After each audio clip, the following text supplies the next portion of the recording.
నమస్తే SP news కి స్వాగతం. ముందుగా బులెటిన్ హెడ్లైన్స్.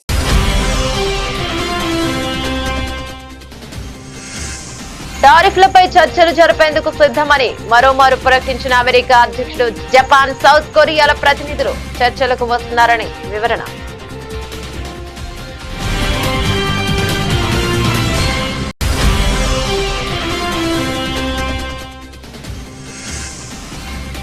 వరుసగా రెండోసారి వడ్డీ రేట్లు సవరించిన ఆర్బీఐ. హోమ్, వెహికల్స్, పర్సనల్ రుణాలపై తగ్గనున్న వడ్డీ రేట్లు.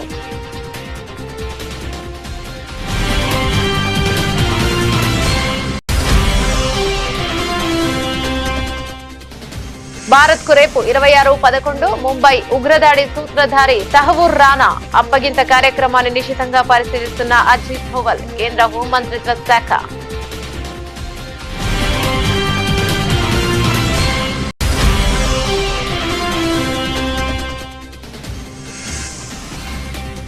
ప్రపంచానికి మరో మహమ్మారి ముప్పు పొంచి ఉంది. అది ఎప్పుడైనా రావచ్చు అన్న ప్రపంచ ఆరోగ్య సంస్థ డైరెక్టర్ జనరల్.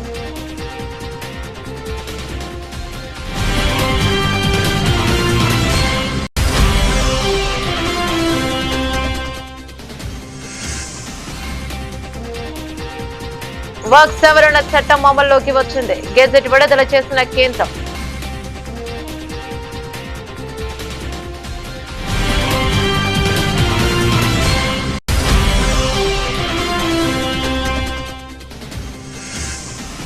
అహ్మదాబాద్ సబర్మతి ఆశ్రమం సందర్శించిన తెలంగాణ సీఎం. జాతిపిత మహాత్మా గాంధీకి నివాళులర్పించి ఆశ్రమ విశిష్టతలను అడిగి తెలుసుకున్న రేవంత్ రెడ్డి.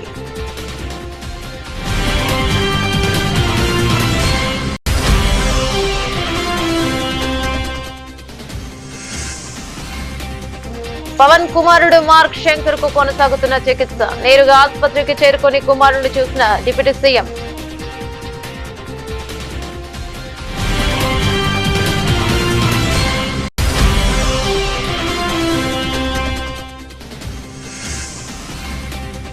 పులివెందుల టీడీపీలో బయటపడ్డ విభేదాలు. మంత్రి సవిత సమక్షంలో బాహాబాహీకి దిగిన బీటెక్ రవి, రామ్ గోపాల్ రెడ్డి వర్గాలు.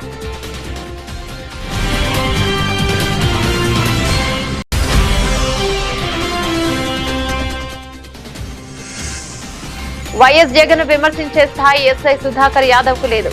మాజీ MLA Topudurthi Prakash Reddy strong counter.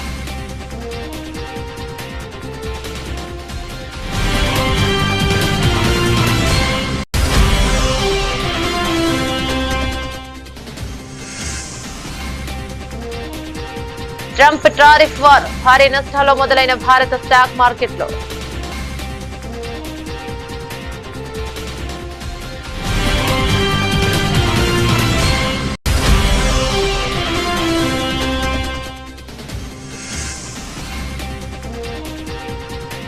పరుగుల వర్షం కురిసిన మ్యాచ్. లక్నోపై 4 పరుగుల తేడాతో ఓడిన కోల్కతా.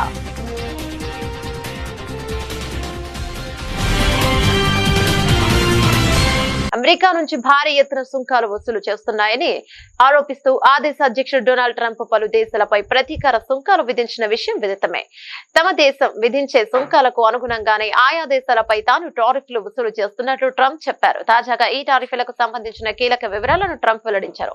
మంగళవారం వైట్ హౌస్ లో కేబినెట్ సభ్యులు మీడియా ప్రతినిధులతో మాట్లాడుతూ తాజా టారిఫ్లతో అమెరికాకు కనివినేరుగని రీతిలో డబ్బు వచ్చి పడుతోందన్నారు. రోజుకు $2 బిలియన్ అమెరికా ఖజానాలో జమవుతున్నాయని తెలిపారు. అమెరికాకు దిగుమతయ్యే అన్ని వస్తువులపై వసూలు చేస్తున్న కనీస టారిఫ్ సొమ్ము కూడా ఇందులో ఉందన్నారు. కాగా టారిఫ్ల విషయంలో చర్చలకు తాను సిద్ధమని ట్రంప్ మరోసారి ప్రకటించారు. ఈ విషయంలో జపాన్, సౌత్ కొరియా దేశాల ముందుకు వచ్చాయని చెప్పారు. ట్రంప్ జపాన్ పై 24%, సౌత్ కొరియాపై 25% ప్రతీకార సుంకాలు విధించారు. దీనిపై చర్చించేందుకు ఆయా దేశాల ప్రతినిధులు వాషింగ్టన్ వస్తున్నారని ట్రంప్ వివరించారు. మరోవైపు తాను విధించిన ప్రతీకార సుంకాలకు చైనా కౌంటర్ గా 34% పన్నును విధించడంపై ట్రంప్ మండిపడ్డారు. చైనాపై అదనంగా 50% పన్ను విధించారు. చైనాపై గతంలో 20% పన్ను వసూలు చేస్తుండగా ట్రంప్ 34% ప్రతీకార సుంకాలు విధించారు. తాజాగా 50% అదనపు సుంకాలతో చైనాపై అమెరికా విధించిన పన్ను మొత్తం 104%కి చేరింది. ఈ పన్నులు బుధవారం నుంచి అమల్లోకి వచ్చినట్టు ట్రంప్ పేర్కొన్నారు. The first 4 years we had the most successful country in history in terms of economics. We had 88% increase in the stock markets. We had an 88% increase. There's never been any president that had an 88% increase. We had 88% and there are a lot of happy people. And I think we're going to do much better than that this time, because this time I'm doing what I want to do with respect to the tariffs. I think we're going to do much better. And just remember the numbers. When you get up to $2 billion a day, $2 billion a day, they're saying, sir, can't be that, can it? I said, yeah, it can. It's the biggest transaction ever made. This is bigger than any deal. You guys, some of you work for companies. Your companies are peanuts. I don't care how big they are. Compared, this is the largest transaction in the history of our country. And don't let some of these politicians go around saying, because I'm telling you, these countries are calling us up, kissing my ass. They are dying to make a deal. Please, sir, make a deal. I'll do anything. I'll do anything, sir. And then I'll see some rebel Republican, some guy that wants to grandstand, say, I think that Congress should take over negotiations. Let me tell you, you don't negotiate like I negotiate. Congress takes over negotiating. Sell America fast, because you're going to go busted. You don't. I just saw it today. A couple of your congressmen said, I think we should get involved in the negotiation of the tariffs. Oh, that's what I need. I need some guy telling me how to negotiate. I tell you, the happiest people in the world would be China. They wouldn't be paying 104%. I tell you, they'd be paying no percent. We'd be paying them 104%. That's the beauties. These guys, we gotta. Bharatiya reserve bank RBI వరుసగా రెండోసారి కీలక వడ్డీ రేట్లను సవరించింది. Repo రేటును 2.25% మేర తగ్గించింది. దీంతో 6.25% నుంచి 6% రెపో రేటు వచ్చింది. ఈ మేరకు ద్రవ్య పరపతి విధాన కమిటీ నిర్ణయాలను ఆర్బీఐ గవర్నర్ సంజయ్ మల్హోత్రా వెల్లడించారు. దీంతో హోమ్ వెహికల్, పర్సనల్ రుణాలపై వడ్డీ రేట్లు తగ్గనున్నాయి. కాగా ఫిబ్రవరిలోనూ వడ్డీ రేట్లను 25 బేసిస్ పాయింట్ల మేర తగ్గించే విషయం తెలిసిందే. ప్రస్తుతం దేశీయంగా ద్రవ్యోల్బణం నియంత్రణ దిశలోనే ఉంది. 2025 ఫిబ్రవరిలో రిటైల్ ద్రవ్యోల్బణం 3.6% దిగొచ్చింది. ప్రధానంగా ఆహార పదార్థాల ధరలు తగ్గుముఖం పట్టడంతో రిటైల్ ద్రవ్యోల్బణం తగ్గింది. ఈ క్రమంలోనే బలహీనంగా ఉన్న ఆర్థిక వృద్ధికి ప్రాధాన్యత ఇవ్వడం కోసం రేటును తగ్గించింది. ఇక ఇటీవల అమెరికా అధ్యక్షుడు డొనాల్డ్ ట్రంప్ ప్రకటించిన ప్రతీకార సుంకాల ప్రభావంతో ప్రపంచ వాణిజ్యంపై ఆందోళనలు పెరిగిన సంగతి తెలిసిందే. దీంతో యుఎస్ కు కీలక ఎగుమతిదారుగా ఉన్న ఇండియాలో ఆర్థిక ఒత్తిడిని ఎదుర్కొనేందుకు దేశీయంగా వినియోగం, పెట్టుబడుల సామర్థ్యాన్ని కొనసాగించేందుకు వడ్డీ రేట్లపై ఆర్బీఐ కోత విధించింది. And now I come to the decisions of the Monetary Policy Committee. After a detailed assessment of the evolving macroeconomic and financial conditions and outlook, the MPC voted unanimously to reduce the policy repo rate by 25 basis points to 6% with immediate effect. I repeat, the MPC voted unanimously to reduce the policy repo rate by 25 basis points to 6% with immediate effect. 2008 Mumbai ఉగ్రదాడి సూత్రధారి తహూర్ రానాను రేపు భారత్ కు తీసుకొచ్చే అవకాశం ఉన్నట్టు తెలుస్తోంది. Intelligence దర్యాప్తు అధికారులతో కూడిన బృందం రేపు తెల్లవారుజామున అమెరికా నుంచి భారత్ కు తీసుకురానుందని సమాచారం. భారత్ కు చేరుకున్న తర్వాత రానాను జాతీయ దర్యాప్తు సంస్థ ఎన్ఐఏ కస్టడీలోకి తీసుకుంటుంది. ఈ అప్పగింత కార్యక్రమాన్ని జాతీయ భద్రతా సలహాదారు అజిత్ దోవల్, హోంమంత్రిత్వ శాఖ సీనియర్ అధికారులు నిశితంగా పర్యవేక్షిస్తున్నారు. పాకిస్తాన్ సంతతికి చెందిన కెనడియన్ వ్యాపారవేత్త అయిన రానా కరుడుగట్టిన ఉగ్రవాద సంస్థ లష్కరే తోయిబా LETలో చురుకైన పాత్ర పోషించాడు. ముంబైలోని కీలక లక్ష్యాలపై నిఘా పెట్టిన Pakistani American David Coleman Headley alias Dawood గిలానీకి ప్రయాణ పత్రాలు సులభంగా ఇప్పించడంలో రానా కీలక పాత్రను పోషించాడు. అనంతరం Pakistan inter services intelligence ISI agency నుంచి లాజిస్టిక్స్ వ్యూహాత్మక మద్దతుతో ఉగ్రవాదులు ముంబైలో దాడికి పాల్పడ్డారు. ముంబై ఉగ్రవాదాడిలో 170 మందికి పైగా ప్రాణాలు కోల్పోయారు. దాడికి పాల్పడిన ఉగ్రవాదుల్లో ఒకడైన అజ్మల్ కసబ్ ను సజీవంగా పట్టుకున్నారు. ఇక విచారణ అనంతరం అతన్ని ఉరితీశారు. కాగా ఈ దాడుల్లో వెనుక సూత్రధారి రానాను తాత్కాలికంగా తమకు అప్పగించాలంటూ ఇక జూన్ 2020లో అమెరికాను భారత్ అభ్యర్థించింది. అప్పగింతకు సంబంధించి చట్టపరమైన ప్రక్రియను ప్రారంభించింది. రానా అప్పగింతను ఫిబ్రవరిలోనే అమెరికాకు అధ్యక్షుడు డొనాల్డ్ ట్రంప్ ధృవీకరించారు. తనను భారత్ కు అప్పగించడాన్ని నిలిపివేయాలంటూ కోరుతూ తాహూర్ రానా దాఖలు చేసిన పిటిషన్ అమెరికా సుప్రీంకోర్టు తిరస్కరించింది. 64 ఏళ్ల ఈ వ్యాపారవేత్త ప్రస్తుతం లాస్ ఏంజల్స్ లోని మెట్రోపాలిటన్ డిటెన్షన్ సెంటర్ లో ఉన్నాడు. ప్రపంచానికి మరో మహమ్మారి ముప్పు పొంచి ఉందని ప్రపంచ ఆరోగ్య సంస్థ WHO director general Tedros Adhanom హెచ్చరించారు. ఇక మరో మహమ్మారి అనివార్యమని కూడా ఆయన స్పష్టం చేశారు. అయితే అది ఎప్పుడనేది ఖచ్చితంగా చెప్పలేమని తెలిపారు. WHO పాండమిక్ అగ్రిమెంట్ పై జెనీవాలో నిర్వహించిన 13వ పునః ప్రారంభ సమావేశంలో ఆయన మాట్లాడుతూ కరోనా వల్ల ప్రపంచం ఎదుర్కొన్న పర్యావరణాలను గుర్తు చేశారు. పరిస్థితులు పూర్తిగా చక్కబడే వరకు మరో మహమ్మారి ఆగదని, అది ఎప్పుడైనా సంభవించవచ్చని హెచ్చరించారు. అందుకు 20 ఏళ్లు పట్టవచ్చు లేదా రేపే సంభవించవచ్చని వ్యాఖ్యానించారు. ప్రతి ఒక్కరు కూడా మరో మహమ్మారికి సిద్ధంగా ఉండాలని సూచించారు. కరోనా సృష్టించిన విలయాన్ని మనందరం చూసామని, ఈ మహమ్మారి కారణంగా అధికారికంగా 70 లక్షల మంది చనిపోయారని చెప్పినప్పటికీ ఆ సంఖ్య 2 కోట్లు దాటి ఉంటుందని అన్నారు. ప్రపంచ ఆర్థిక వ్యవస్థ $10 ట్రిలియన్ కంటే ఎక్కువ ఆర్థిక నష్టాన్ని చవిచూస్తుందని ఆయన పేర్కొన్నారు. వర్క్స్ సవరణ చట్టం 2025 అమల్లోకి వచ్చింది. ఈ చట్టానికి సంబంధించిన బిల్లు ఇటీవల పార్లమెంట్ ఆమోదం పొందింది. విషయం తెలిసిందే. దీనిని అమల్లోకి తీసుకువస్తూ కేంద్ర ప్రభుత్వం నేడు నోటిఫికేషన్ జారీ చేసింది. పార్లమెంట్ ఉభయ సభల నుంచి ఆమోదం పొందిన ఈ బిల్లుకు రాష్ట్రపతి ద్రౌపది ముర్ము ఆమోద ముద్ర వేశారు. దీంతో వర్క్స్ సవరణ బిల్లు చట్టం మారింది. ఈ చట్టాన్ని నేటి నుంచి అమల్లోకి తీసుకువస్తున్నట్లు కేంద్రం గెజిట్ నోటిఫికేషన్ ద్వారా తెలియజేస్తుంది. ఇక మరోవైపు ఈ వర్క్స్ చట్టంపై కాంగ్రెస్, మజ్లిస్ పార్టీల ఎంపీలు, ముస్లిం సంఘాల ప్రతినిధులు సుప్రీంకోర్టును ఆశ్రయించారు. దీనికి సంబంధించి మొత్తం 15 పిటిషన్లు దాఖలయ్యాయి. ఇక ఈ పిటిషన్లను విచారణకు స్వీకరించిన సుప్రీంకోర్టు ఈ నెల 16న విచారణ చేపట్టనుంది. కేంద్ర ప్రభుత్వం కూడా కేవియట్ విశ్లేషణ దాఖలు చేసింది. తమ అభిప్రాయాలను తెలుసుకోకుండా ఎలాంటి ఆదేశాలు జారీ చేయవద్దని సుప్రీంకోర్టును కోరింది.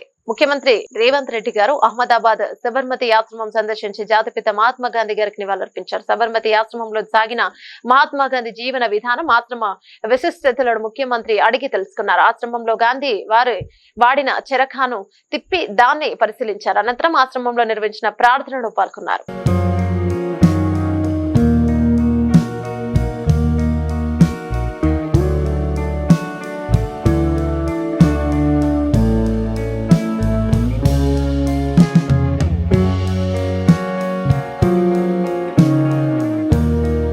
సింగపూర్లోని ఓ పాఠశాలలో జరిగిన అగ్ని ప్రమాదంలో AP deputy CM Pawan Kalyan చిన్న కుమారుడు మార్క్ శంకర్ పవనోవిచ్ కు గాయాలైన విషయం తెలిసిందే. ఇక ప్రస్తుతం సింగపూర్లోని ఆసుపత్రిలో మార్క్ శంకర్ కు చికిత్స కొనసాగుతుంది. నిన్న రాత్రి హైదరాబాద్ నుంచి సింగపూర్ వెళ్లిన పవన్ కళ్యాణ్ నేరుగా ఆసుపత్రికి చేరుకున్నారు. ఇక తన కుమారుని శంకర్ ను చూశారు. చేతులు, కాలకు కాయలు కావడంతో పాటు ఊపిరితిత్తుల్లోకి పొగచేయడంతో మార్క్ శంకర్ కు అత్యవసర వార్డులో చికిత్స అందిస్తున్నారు. పవన్ అక్కడికి వైద్యులు, అధికారులతో మాట్లాడారు. మార్క్ కోలుకుంటున్నాడని, ఊపిరితిత్తుల్లోకి పొగచేయడంతోనే తలెత్తే ఆరోగ్యపరమైన ఇబ్బందులపై పరీక్షలు చేస్తున్నామని తెలిపారు.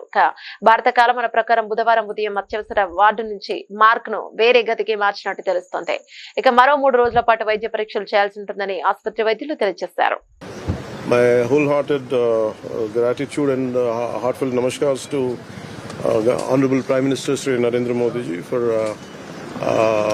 giving me a call and assuring me that everything is going to be all right. And he gave a great support through Indian High Commission in Singapore. In a tragic incident which happened today, my son is being a part of it.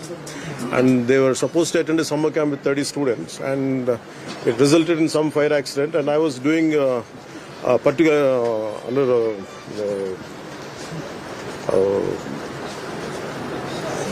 because and particularly vulnerable tribal groups related. Some road foundation is there, which is called Adavitalli Bata. I've been visiting there. So today morning I got a call from my wife around 8ish or 8:30. This kind of incident happened. Suddenly I got a call from the school, and they asked me in a panic call. I said they asked me to come to the school. Some fire accident happened.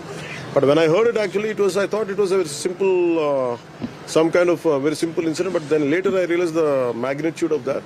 And even when a kid had to last life in this, and a lot of children are in a hospital right now, and my son is going through right now, and I think under the general anesthesia and going through bronchoscopy. And Honorable Prime Minister Sri Narendra Modi ji has I got a call from PMO and saying that he heard about the incident, and he said whatever has to be done from our side, it will be done. And Honorable PMO has initiated dialogue with Indian High Commissioner over there, and whatever additional whatever support could be done through them, at least try to conveyed them to extend it. I'm very extremely grateful and KCR the సాగు భాష అయితే రేవంత్ రెడ్డి చావు భాష అని మాజీ మంత్రి Siddipet MLA Harish Rao పేర్కొన్నారు. పట్టాంచె నియోజకవర్గ ఇన్ఛార్జి ఆదర్శ్ రెడ్డి పాదయాత్ర అనంతరం సిద్ధి వినాయక దేవాలయంలో నిర్వహించిన ప్రత్యేక పూజా కార్యక్రమానికి మాజీ మంత్రి హరీష్ రావు హాజరయ్యారు. ఈ సందర్భంగా హరీష్ రావు మాట్లాడుతూ ఈ రోజు రాష్ట్రం అంతా కూడా కేసీఆర్ వైపు చూస్తుంది. ఏడాది పాలనలో ప్రజలకు పాలేవో నీలేవో అర్థమైపోయింది. రేవంత్ రెడ్డిని మాటలు తప్ప చేతులు లేవన్నది ప్రజలకు అర్థమైంది. రేవంత్ రెడ్డి కాంగ్రెస్ పార్టీ ఎన్నికలు ఇచ్చిన ఒక్క హామీ కూడా నెరవేర్చలేదు అని అన్నారు. ఇక మేము వస్తే ఫార్మాసిటీ భూములని రైతులకు వాపసిస్తామన్నారు. ఇప్పుడేమో 16,000 ఎకరాలు ఫార్మాసిటీ కోసం స్వీకరిస్తామని ప్రకటించారని హరీష్ రావు గుర్తు చేశారు. కేసీఆర్ ది సాగు భాష అయితే రేవంత్ రెడ్డిది చావు భాష. కేసీఆర్ ఎప్పుడు మాట్లాడినా మిషన్ కాకతీయ కింద చెరువులు బాగు చేయమన్నాడు, వాగుల మీద చెక్ డ్యాములు కట్టమన్నాడు, ప్రాజెక్టులు కట్టమన్నాడు, రైతులకు నీళ్లు ఇవ్వమన్నాడు, రైతులకు నీటి తీరువా రద్దు చేసిన భాష కేసీఆర్ది. రేవంత్ రెడ్డి మాట్లాడితే ఏమవుతాడు? ఏది పేగులు వీక్తా మెడలేసుకుంటా, నేను తొండలు సొర్రగొడతా, తొక్కుతా, సంపుతా, సీరుతా, బట్టలు కూడా వీక్తా, గిద్దప్ప సాగు భాష తప్ప ఒక్క మంచి భాష మాట్లాడిండా ముఖ్యమంత్రి? కేసీఆర్ది సాగు భాష, రేవంత్ రెడ్డిది చావు భాష. ఇంతకు మించి నువ్వు చేసింది ఏమున్నది రేవంత్ రెడ్డి అని అడుగుతా ఉన్నా. ఇవాళ ఈయన పని ఢిల్లీలో కూడా అయిపోయింది. మొన్న బీసీల ధర్నా అని ఢిల్లీకి పోయిండు, ధర్నా పెట్టిండు. ధర్నాకు రేవంత్ రెడ్డి ఏం చెప్పిండు? నేను రాహుల్ గాంధీని తోలుకొత్తా, ప్రధానమంత్రిని ఒప్పిస్తా, పార్లమెంట్లో బిల్లు పాస్ చేపిస్తా అని మాట్లాడిండు. కానీ ఢిల్లీ దాకా పోయినాక అర్థమైంది ఏంది? ఈయన పిలిస్తే రాహుల్ గాంధీ రాలే. ఈయన ధర్నా పెడితే ఈయన పార్టీ నాయకుడు రాహుల్ గాంధీ ఢిల్లీలో ఉండి ధర్నాకు రాలే, అపాయింట్మెంట్ కూడా ఇయ్యలే ఈయనకు. లాస్ట్కి ఈయన వాపస్ వచ్చిండు. ఈయన వచ్చినాక తెల్లారి మాత్రం మిగతా పిసిసి అధ్యక్షుడు, ఉప ముఖ్యమంత్రిని అందరినీ పిలిచి సోనియా గాంధీ ఫోటోలు దిగింది, రాహుల్ గాంధీ ఫోటోలు దిగింది. రేవంత్ రెడ్డికి మాత్రం తలుపులు బంద్ పెడుతున్నారు. ఈయనని కలుస్తలేరు, వాళ్ళని పిలిచి ఫోటోలు దిగిరు తప్ప ఈయన పిలిస్తే ధర్నాకు రాలే, ఈయన కలుస్తారంటే తలుపులు తెరవలే. ఇది ఇలా రేవంత్ రెడ్డి పరిస్థితి అయిపోయింది. వైసీపీ అధినేత జగన్ ఇలాఖా పులివెందులలో టీడీపీలో వర్గ విభేదాలు బయటపడ్డాయి. Pulivendula party in charge BTech Ravi, TDP MLC Ram Gopal Reddy మధ్య చాలా కాలంగా ఆధిపత్య పోరు నడుస్తోంది. క్రమంలో ఈ రోజు పులివెందుల్లో జరిగిన టీడీపీ విస్తృత స్థాయి సమావేశంలో ఇరు వర్గాలకు చెందిన వారు బాహాబాహీకి దిగారు. సమావేశం జిల్లా ఇన్ఛార్జి మంత్రి సవిత ఆధ్వర్యంలో జరిగింది. ఆమె సమక్షంలోనే ఇరు వర్గాలు గొడవకు దిగాయి. వేదికపై రామ్ గోపాల్ రెడ్డి ఉండకూడదని, వేదిక దిగిపోవాలని బీటెక్ రవి వర్గీయులు నినాదాలు చేశారు. దీంతో రామ్ గోపాల్ రెడ్డి వర్గీయులు కూడా పోటీగా నినాదాలు చేశారు. ఈ క్రమంలో పోలీసులు జోక్యం చేసుకుని ఇరు వర్గాలకు సర్ది చెప్పారు. అనంతరం విస్తృత స్థాయి సమావేశం సజావుగా కొనసాగింది. రామగిరి ఎస్ఐ సుధాకర్ యాదవ్ వ్యవహార శైలి మొదటి నుంచి వివాదాస్పదంగానే ఉందని, ఆయన కారణంగానే వైఎస్ఆర్సీపీ కార్యకర్త బీసీ నేత కురుబ లింగమయ్య హత్యకు గురయ్యారని మాజీ ఎమ్మెల్యే తోపుదుర్తి ప్రకాష్ రెడ్డి మండిపడ్డారు. ఎస్ఐ సుధాకరే కారణం, ఆయనే సరిగ్గా విధులు నిర్వహించి ఉంటే కురుబ లింగమయ్య హత్య జరిగి ఉండేదని ప్రశ్నించారు. మాజీ సీఎం వైఎస్ జగన్ ఉద్దేశించి ఎస్ఐ సుధాకర్ చేసిన కామెంట్లకు ప్రకాష్ రెడ్డి బుధవారం స్ట్రాంగ్ కౌంటర్ ఇచ్చారు. 27 రాత్రి పాపిరెడ్డిపల్లి గ్రామంలో జయచంద్రారెడ్డి ఇంటిపైన దాడి చేయలేదా? ఇదే నిందితులు, హత్య కేసు నిందితులు, ఈ నేరస్తులు దాడి చేయలేదా? 28వ తేదీ దాడి చేయలేదా? మరి ఎక్కడ పోయినాయి నీ ధర్మపన్నాలు, నీ ధర్మ సందేశాలు ఎక్కడ పోయినాయి? ఏ మూలం దాక్కున్నాయి నీ ధర్మ సందేశాలు? నీ నిజాయితీ గురించి మాట్లాడేటువంటి మాటలు ఎక్కడ నక్కినాయి? 27వ తేదీ ఇదే పాపిరెడ్డిపల్లిలో దాడి జరిగితే పోలీసులను పంపించావా? పోనీ నువ్వు వెళ్ళావు కదా, నువ్వే కదా ఎస్హెచ్ఓ, వెళ్ళావా? దాడి నిరోధించావా? ఆ దాడిని అడ్డుకున్నటువంటి కురుబ లింగమయ్య కుమారులు వారికి టార్గెట్ కాలేదా? అడ్డుకోవాల్సింది మీరు కాదా? పోలీసులు కాదా? మీరు చేయలేని పనిని తాము చేయాలనేసి ఆ దౌర్జన్యానికి ఎదురుపైన లింగమయ్య కుమారుల పైన కక్ష పెంచుకున్నది వాస్తవం కాదా? ఈ హత్య కేసుల ముద్దాయిలు పరిటాల సునీత తమ్ముడు, ఆమె తమ్ముళ్ళ కొడుకులు ఆ కురువ లింగమయ్య పైన కానీ వారి కుమారుల పైన కక్ష పెంచుకున్నది అందుకు కదా? మరి 27 దాడి జరిగి 28 దాడి జరిగి జయచంద్రారెడ్డి ఇంటి పైన నీ వైఫల్యం వల్ల 30వ తేదీ హత్య జరగలేదు అదే గ్రామంలో, లింగమయ్య హత్య జరగలే. మరి 28వ తేదీ పోలేపల్లి ఎంపీటీసీ కొడుకును ఇదే ముద్దాయిలు పిలిచి బెదిరించడం వాస్తవం కదా? నువ్వు పోయి కొండయ్య గంతిమర్రి ఎంపీటీసీని బెదిరించడం వాస్తవం కదా? ఇంత దిగజారాలన్నా సుధాకర్? ఎవరిని నమ్ముకొని నువ్వు చేస్తున్నావు ఇది? పరిటాల సునీత నీకు టికెట్ ఇప్పించేటువంటి సామర్థ్యం ఉందనుకుంటున్నావా? ఆమె పైన ఆమె అధిష్టానానికి నమ్మకం ఉందనుకుంటా ఉన్నావా? అవసరం తీరేంత వరకు చంద్రబాబు తర్వాత ఏ ప్రభుత్వం వచ్చినా ఆ ప్రభుత్వంతో చట్టపట్టాలు వేసుకొని పనులు చేసుకునే విధానం కాదు ఆమెది. ఆమె భర్త చంద్రబాబు నాయుడు గారిని తిట్టిన విషయం మీకు తెలిసినా, తిట్టే తిట్లు మీకు తెలిసినా, ఆమె భర్త కానీ ఆమె కుమారుడు కానీ మొన్న టికెట్ ఇవ్వలేదని బతికినప్పుడు ఆమె భర్త కానీ చంద్రబాబు నాయుడిని తొన్నినా కొడుకు అని తిట్టినారు. చంద్రబాబు నాయుడిని తొన్నినా కొడుకు అని తిట్టినారు పరిటాల కుటుంబం. ఎప్పుడు కూడా 4 గోడల మధ్య చంద్రబాబు నాయుడిని తిడుతుంది. వీళ్ళ ఉద్దేశం ఏంటంటే చంద్రబాబు నాయుడు వల్ల ఈ రాష్ట్రంలో తెలుగుదేశం పార్టీకి ఇమేజ్ లేదంట, పరిటాల రవి వల్ల ఈ రాష్ట్రంలో తెలుగుదేశం పార్టీకి ఇమేజ్ ఉందంట. ఇది వీళ్ళ అభిప్రాయం. మరి దీనికి అంతటికీ కారణం ఎవరు చెప్పను సుధాకర్. ఏ విధంగా అయితే ఈ కేసు నీరుగార్చే ప్రయత్నం చేశావు, నువ్వు నమోదు చేసిన ఎఫ్ఐఆర్, నువ్వు కంప్లైంట్ ఏ విధంగా తీసుకున్నావు? మీరు పోలీసులు 20 మంది ఆ హత్య సంఘటనలో పాల్గొంటే మీరు పోలీసులు వెళ్ళి అప్పటికప్పుడు ఒక కంప్లైంట్ కాగితం రాసుకొని చదువు రాని లోకజ్ఞానం లేని లింగమయ్య అన్న భార్య దగ్గరికి వెళ్ళి ఆమెతో ఏలిమూత్ర వేయించుకున్నారే. ఎలా వేయించుకున్నారు? కనీసం స్టేషన్ నుంచి ఒక ఇంక్ ప్యాడ్ తీసుకొని పోయినారా? అంత టైం కూడా మీరు ఇవ్వదలుచుకోలేదు.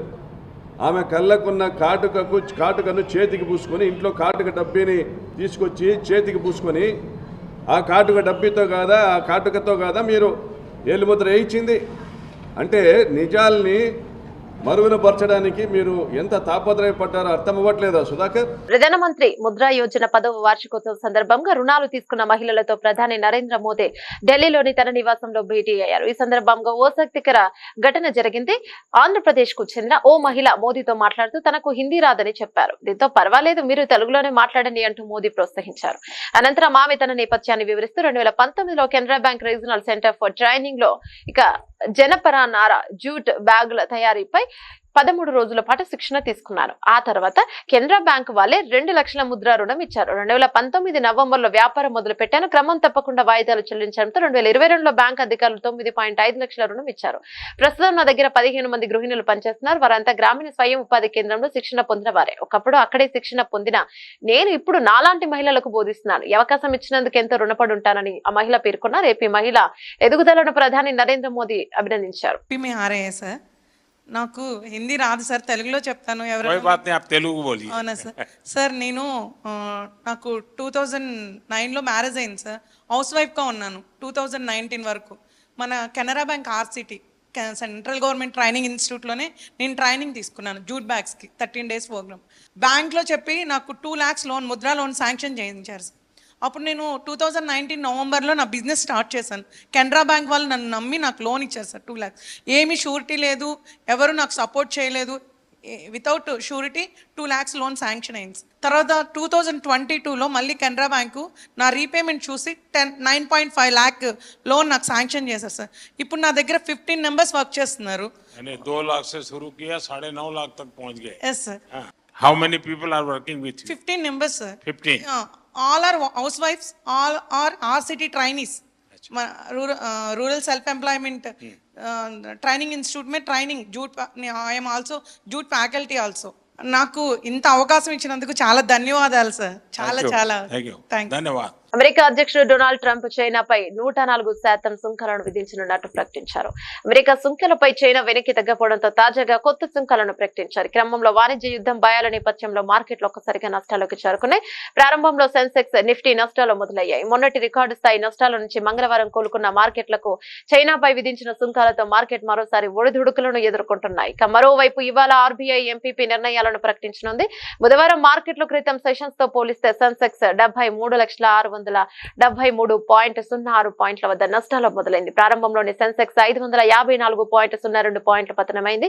ప్రస్తుతం స్వల్పంగా కోలుకొని 184.62 పాయింట్ల నష్టంతో 7,442.45 వద్ద ట్రేడ్ అవుతుంది. నిఫ్టీ సైతం స్వల్పంగా కోలుకొని 72.7 పాయింట్ల నష్టంతో 22,463.15 పాయింట్ల వద్ద కొనసాగుతుంది. ట్రేడింగ్ లో దాదాపు 364 షేర్లు లాభపడగా 422 షేర్లు పతనమయ్యాయి. నిఫ్టీలో HCL, Kotak Mahindra Bank, Asian Paints, Maruti Suzuki, Tata Motors ప్రధాన లాభపడగా doctor Reddy's Labs, HCL, Tech Mahindra, Cipla ONGC నష్టపోయాయి. ఈడెన్ గార్డెన్స్ లో భారీ స్కోర్లు నమోదైన మ్యాచ్ లో కోల్కతా నైట్ రైడర్స్ ఓటమి పాలైంది. హోరాహోరీ మ్యాచ్ లో కొద్దిలో గెలుపును చేజార్చుకుంది. 239 పరుగుల లక్ష్య ఛేదంలో కేకేఆర్ 20 ఓవర్లలో 7 వికెట్లకు 234 పరుగులు చేయడం ఆ జట్టు పోరాట పటిమను చాటుతోంది. ఈ మ్యాచ్ లో తొలుత బ్యాటింగ్ చేసిన లక్నో సూపర్ జైంట్స్ నిర్ణీత 20 ఓవర్లలో 3 వికెట్లకు 238 పరుగులు చేసింది. Mitchell Marsh 81, Nicholas Pooran 87, Aiden Markram 47 పరుగులు చేశారు. అనంతరం భారీ టార్గెట్ ఛేదించినందుకు బరిలో దిగిన కోల్కతా జట్టు సొంత గడ్డపై జూలు విదిల్చిందే. కెప్టెన్ అజింక్య రహానే 35 బంతుల 8 ఫోర్లు 2 సిక్స్లతో 61 పరుగులు చేయగా వెంకటేష్ అయ్యర్ 29 బంతుల్లో 6 ఫోర్లు 1 సిక్స్ తో 41 పరుగులు చేసి అవుట్ అయ్యాడు. ఓపెనర్ క్వింటాన్ డికాక్ 15 మరోసారి నిరాశపరిచినప్పటికీ మరో ఓపెనర్ సునీల్ నరైన్ 13 బంతుల్లోనే 4 ఫోర్లు 2 సిక్స్లతో మరో 30 మరుగులు చేసి సుడిగాలి ఇన్నింగ్స్ ఆడాడు. ఇక చివర్లో రింకు సింగ్ పోరాడిన ఫలితం లేకపోయింది. రింకు సింగ్ 15 బంతుల్లో 6 ఫోర్లు 2 సిక్స్లతో 38 పరుగులు చేసి నాట్అవుట్ గా నిలిచాడు.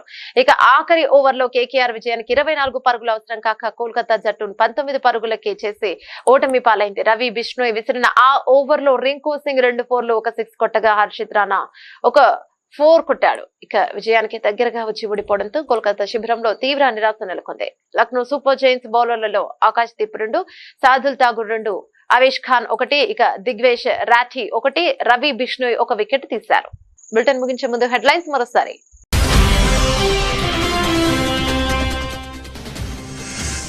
టారిఫ్లపై చర్చలు జరిపేందుకు సిద్ధమని మరోమారు ప్రకటించిన అమెరికా అధ్యక్షుడు. జపాన్, సౌత్ కొరియాల ప్రతినిధులు చర్చలకు వస్తున్నారని వివరణ.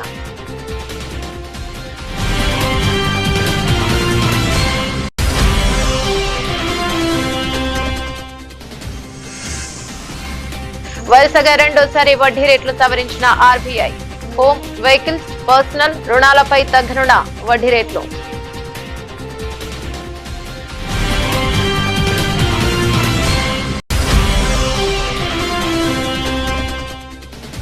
భారత్ కు రేపు 26/11 ముంబై ఉగ్రదాడి సూత్రధారి తహవూర్ రానా అప్పగింత కార్యక్రమాన్ని నిశితంగా పరిశీలిస్తున్న అజిత్ దోవల్. కేంద్ర హోంమంత్రిత్వ శాఖ.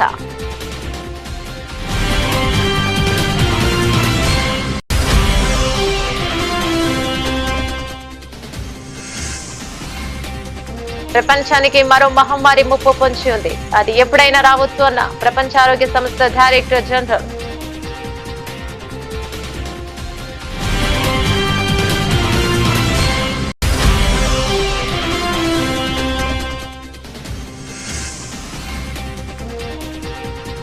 వర్క్ సవరణ చట్టం అమల్లోకి వచ్చింది. గెజెట్ విడుదల చేసిన కేంద్రం.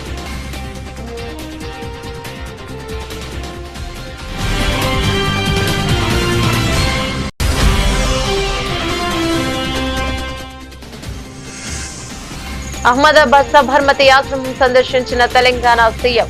జాతిపిత మహాత్మా గాంధీకి నివాళులర్పించి ఆశ్రమ విశిష్టతలను అడిగి తెలుసుకున్న రేవంత్ రెడ్డి.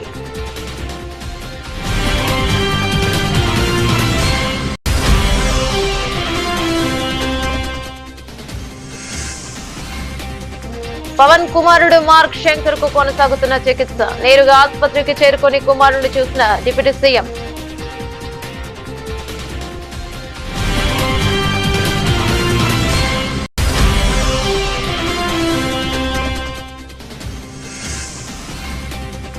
పులివెందుల టీడీపీలో బయటపడ్డ విభేదాలు. మంత్రి సవిత సమక్షంలో బాహాబాహీకి దిగిన బీటెక్ రవి, రామ్ గోపాల్ రెడ్డి వర్గాలు.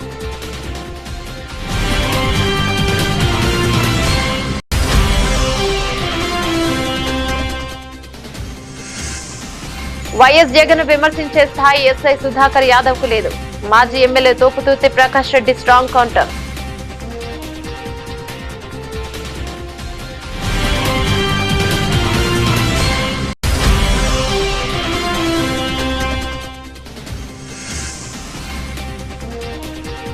Trump tariff war. భారీ నష్టాల్లో మొదలైన భారత స్టాక్ మార్కెట్లో.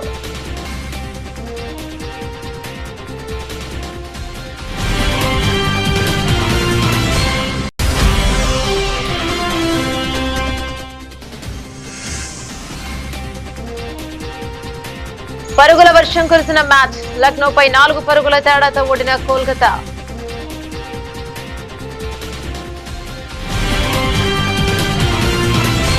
ఇవి బులెటిన్ డీటెయిల్స్. మరో బులెటిన్ మళ్ళీ కలుసుకుందాం. అందరికి సెలవు.